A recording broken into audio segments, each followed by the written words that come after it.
back to Danny's Media. Now, ladies and gentlemen, things are now getting more worse in Ol Kalou constituency, Nyandarua County, amid by-election campaign that is going to happen on 16th July 2026, whereby right now, UDA candidate is totally struggling on the ground to convince voters in Ol Kalou constituency to vote for him ahead of that by-election that is going to happen next month on 16th July, because campaign material of UDA candidate are being banned each and every day. Ground imekataa mambo ya UDA. Ground is only chanting DCP regarding Shoga's candidate as we speak right now. Kasungu. Kasungu. Tutakafukuza. Tutakafukuza. Kasungu. Kasungu. Wewe vile Ruto wewe. Unasema unataka kuleta maendeleo hapa Ol Kalou. Wewe tulikuchagua. UDA candidate is totally struggling to convince voters on the ground despite Ruto giving him money to go and spend there. Because pesa nayo imemwagwa pale Ol Kalou. Pesa nayo iko. Lakini hata hizo pesa wananchi wamekataa. Kimewana. Whereby on this video, I'm going to explain to you in details the reason why some of the UDA campaign material are being banned in Ol Kalou ahead of 16th July campaign. And before you proceed, allow me to play for you a video of some of the UDA campaign materials being burnt down in Ol Kalou constituency amid by election campaign. And also make sure that you like the video before you watch it. Thank you so much for that support of the like and also subscription. And thank you so much, ladies and gentlemen, for making this channel to hit 5k subscribers. Congratulations for that 5k subscribers. Na Mungu azidi kupatia nguvu ili mzidi kunisupport katika channel yetu ya Danny's Media. Thank you so much for that support of the like and also subscription. Let us watch the video together, my great viewers.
So that is what is happening right now in Ol Kalou constituency amid the by-election campaign.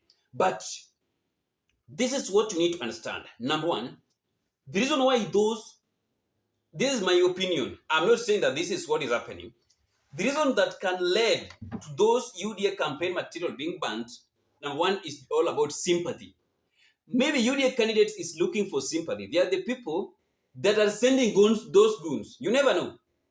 Even that candidate can just send those goods ili waende watoe hizo vitu, ndio baadaye watu waende kusema that watu wa Gachagua ndio unafanya hizo vitu jibara nini. Maybe all these are just being done for sympathy. You need to know that one. Because ground inataka Rigathi Gachagua's candidate Douglas Waweru, ndio ground inataka. Despite Ruto pouring money there, because pesa na imemwagwa hapo huko, whereby IEBC was supposed to disqualify UDA candidate. Hey, saizi UDA candidate angefaa kwe kwa hiyo lineup, angekuwa shatolewa, but ivenye tu haizi tolewa because of the president. How can you remove the candidate of the president, the person that have employed you? Then again, I want you also to listen to a lady here trying to analyze the politics of the by-election in Ol Kalou constituency. Let us listen to this great lady. Whoever will win the Ol Kalou by-election between Gachagua and Ruto, because that is what it really is, hapo ndio ita determine how 2027 will look like.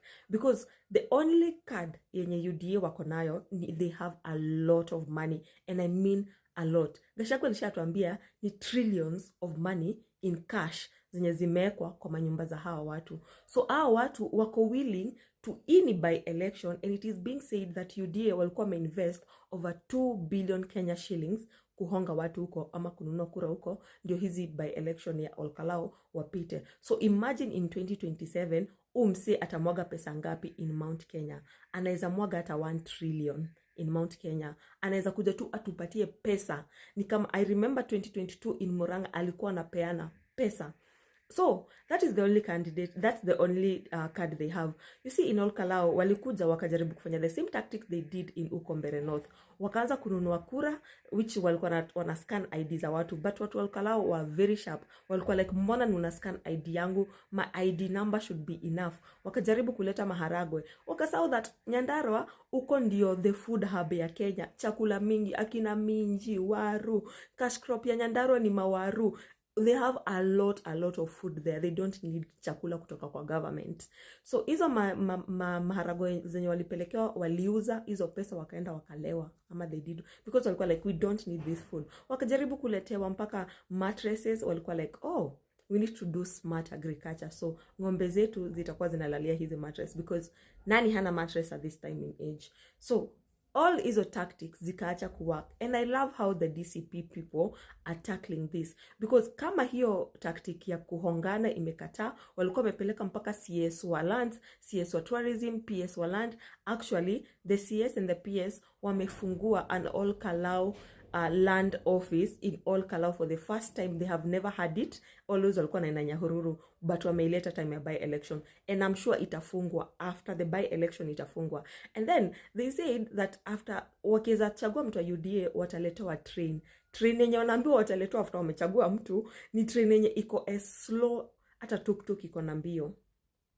So hata hakuna haja kutumia train, heri tu upande tu shuttle, and inakaa ni mzee. Like Mr. President, hizi vitu zenye Moi alitumia ku campaign ndizo bado unatumia in 2026. If you are going to bring us a railway, wacha ikuwe electric, wacha ikuwe inatumia 1 hour from Nairobi to Ol Kalou. Hakuna mambo zati sasa uko na spend another 22 hours on the road juu umetumia railway yenye waliahidiwa na nini, and we know just like Mbeere North walikuwa kwa streets after the by election juu you didn't auku kenye mliwaahidi haiku happen. It's the same thing nye mtakuja kufanya hapa Mbeere North. Mtakuja after me promise, and then after the by election if mtu wenu atachaguliwa vile alichaguliwa huko Mbeere North, mnatoka na vitu zenu vile tu mnakujanga, mna launch projects, and then after mme launch mnatoka nazo. It won't happen in Ol Kalou. So now what they have resorted to, because watu Ol Kalou ni wa smart, wameanza kutusi candidate wa DCP wakisema ati hajui kuvaa, ni chokora. You wonder, kwani tumekuja a fashion contest, tumekuja a beauty contest, ama tumekuja by election? So I love how the DCP people are handling this, because wamecamp huko pia and are doing very great civic education to the people that watu wako na pesa, sisi hatuna as much money as they have, so watanunua kura zenu, but don't dare sell you. Msiuze kura zenu juu akikupatia hata 50,000 kununua kura yako on that 16th July, juu that's when by elections it happen, 16th July. Ukijaribu kuuza hiyo kadi yako, power zako zimeisha, you cannot complain after that.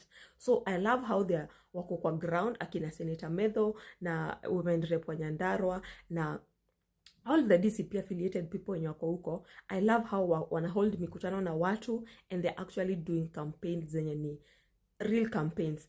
And now our candidate Sami Kamau, he's an agriculture economist. Nyandarua ndio inahitaji a lot of agriculture development because they have a lot of fertile land. Vile tumesema ndio the hub of food. So I hope akiingia he's going to do what he's supposed to do.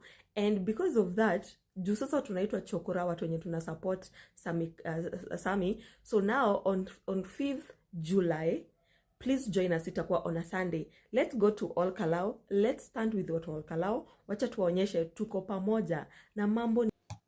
So those are some of the things that are happening in Ol Kalou constituency amid by election campaign, whereby Ruto alongside his candidates are totally struggling. Kindiki is struggling in Ol Kalou constituency, plus Ruto and other UDA candidates that were dispatched to go and prepare the ground ahead of 16th July. But what I know is that no matter how the ground want to get the Gachagwa's candidate, Ruto must make sure that anachukua hiyo kiti. Because what is happening in Ol Kalou, the result of Ol Kalou will determine how 2027 is going to be. If Ruto is not, if Gachagua can win that seat of Ol Kalou, I don't know where Ruto will hide his face. Because Gachagua will use that winning to campaign on the ground. So Ruto will make sure that he compromise that by election on that day, the day of election. Ngoja utaona. Thank you so much, and may God bless you, ladies and gentlemen, for taking your time to listen to our analysis concerning what is happening within the political space behind Ol Kalou constituency by election ahead of 16th July. That the people of Ol Kalou are going to cast their vote. So keep it locked at Frontline at Denise Miller, because I'll be giving you updates each and every time concerning what is happening in Ol Kalou constituency ahead of 16th July by election. See you in the next video, my great viewers. Bye bye.